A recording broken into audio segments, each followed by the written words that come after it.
दाढी खाजवत.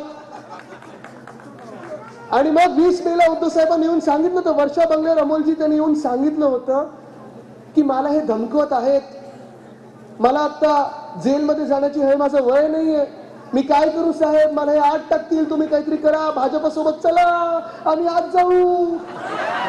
हे सगळं रेडगाणं झालेलं तिथे. आणि हे सगळं झालं कारण काय आहे, आपण एक पॉलिसी बघितली आहे भाजपची असते, खोटं बोला पण रेटून बोला. मिंदी गँगची एक पॉलिसी आहे, खोटं बोला पण रडून बोला. एवढाच फरक आहे दोघांमध्ये, खोटं बोलतच असतात. पण मूळ मुद्दा हा आहे की इथे पण ती जॉइनर जेल पॉलिसी होती. मी तुम्हाला आज सांगतो, लिहून देतो, हे 40 गद्दार आमदार ज्यांनी टुपुक टुपुक उड्या मारून गुजरातला पळाले, मग गुवाहाटीला पळाले, मग गोव्यात जाऊन टेबलावर नाचले, हे सगळेचे सगळे त्यांच्या विरुद्ध काही ना काहीतरी धमक्या होत्या, फायली होत्या, केसेस होत्या, आरोप होते. आणि तसेच जे गद्दार खासदार गेले, एक इकडचे पण होते. काय चोर, हे वेगळं वेगळं काय काय ऐकत असतो, कुठे डांबर चोर, कुठे माती चोर, कुठे कोंबडे चोरले जातात, कुठे काय म्हणजे काय. सगळेच असे लोक एनडीएत घेतल्यानंतर बाकीचं राहिलं तरी काय.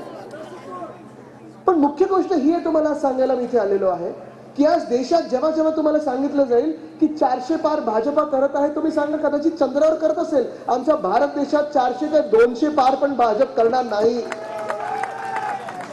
काल परवाकडे मी ऐकत होतो, एक नारा माझ्या कानावर आला, भाजपासाठी साऊथ से साफ आणि नॉर्थ में हाफ. आणि हेच मी सांगत होतो, तुम्हाला 400 पार जे आपल्या कानावर येतं, तुम्ही पण समजून घ्या आणि तुम्ही पण सगळ्यांना सांगा. जर इथून कोणी, तुम्ही मला सांगा, तुमच्यातून कोणी भाजपाला मतदान करणार आहे का? तुमच्यातून कोणी गद्दाराला मतदान करणार आहे का? तुमच्यातून कोणी महाराष्ट्र द्वेषीला मतदान करणार आहे का? कोणी महाराष्ट्र विरोधाला मतदान करणार आहे का? म्हणजे मावळची सीट आपली आहे ना, शिरूरची सीट आपली आहे ना, पुण्यातली सीट आपली आहे ना, बारामतीची सीट आपली आहे ना. मग 400 पार येतात तरी कुठून? आणि हेच तुम्हाला सांगायला मी इथे आलेलो आहे. खूप वेळा तुम्हाला भ्रमात टाकलं जातं की अरे तुम्ही तुमचं मतदान भाजपच्या विरोधात का करताय, तुमचं मत फुकट जाईल, तुमचं मत फुकट जाणार नाही. तुमचं एक वोट हे इतिहास घडवणार आहे, केंद्र सरकार हे बदलणारं तुमचं मत असणार आहे, हे तुम्ही लक्षात घेणं गरजेचं आहे. आज आपण पाहत आहोत की या देशामध्ये प्रत्येक जण हा त्रस्त आहे, हैराण झालेला आहे. मला जास्ती वेळ बोलायचं नाही, जेव्हा भाषण करायची वेळ आपली सभा येईल तेव्हा सांगणार.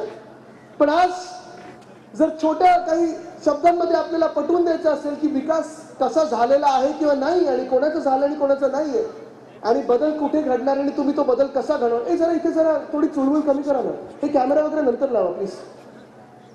विकास कोण घडवणार आणि विकास कोण घडवणार नाही, तर तुम्हाला आज उदाहरण द्यायला इथे मी आलो. जानेवारीच्या महिन्यामध्ये केंद्राचा अर्थसंकल्प आला होता. केंद्राचा अर्थसंकल्प जेव्हा सादर केला गेला तेव्हा निर्मलाताई सीतारामन यांनी सांगितलं की आता